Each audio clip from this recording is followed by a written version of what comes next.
సింహం నేర్చుకున్న పాఠం.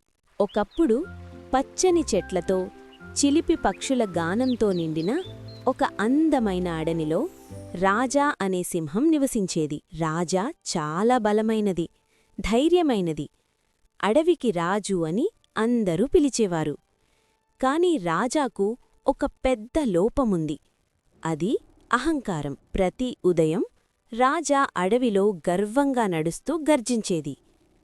నేనే అత్యంత బలవంతుడిని, నేనే ఈ అడవికి రాజును, అందరూ నాకే భయపడాలి. రాజ గర్జన వినగానే జింకలు పరుగులు పెట్టేవి, కుందేళ్లు దాక్కునేవి, పక్షులు కూడా నిశ్శబ్దమయ్యేవి.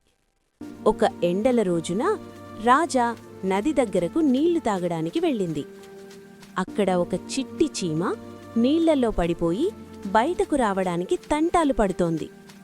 రాజా నవ్వుతూ ఇలా అన్నది, "హహ, నువ్వు ఎంత చిన్నదానివి, నీలాంటి జీవి ఈ అడవిలో ఏమి చేయగలదు?" చీమ ప్రశాంతంగా పైకి చూసి ఇలా చెప్పింది, "రాజా, ఎవ్వరినీ తక్కువగా చూడకూడదు. చిన్నవాడైనా తన విలువ ఉంటుంది." రాజా మళ్లీ గట్టిగా నవ్వి అహంకారంతో అక్కడినుంచి వెళ్ళిపోయింది.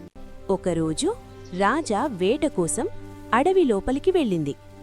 అకస్మాత్తుగా తన కాళ్లలో ఒక నొప్పి అనిపించింది. అప్పుడే పొదల వెనుక నుంచి ఒక వేటగాడు బయటకు వచ్చాడు. వేటగాడు విల్లును ఎక్కుపెట్టి బాణాన్ని రాజాపై గురిపెట్టాడు. రాజా కదలలేకపోయింది. బలం ఉన్నా ఆ క్షణంలో ఏమీ చేయలేకపోయింది. "సహాయం! ఎవరైనా నన్ను కాపాడండి!" అని రాజా భయంతో గర్జించింది.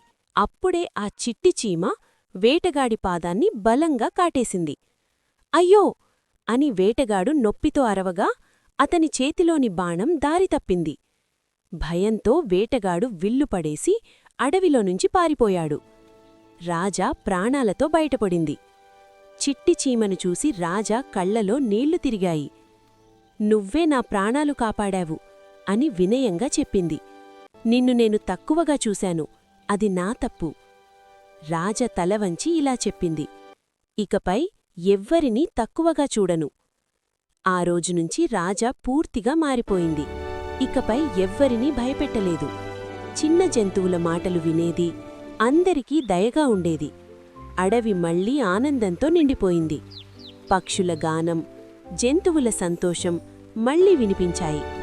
ఇలా రాజా తన జీవితంలో ఎప్పటికీ మర్చిపోలేని ఒక గొప్ప పాఠం నేర్చుకుంది.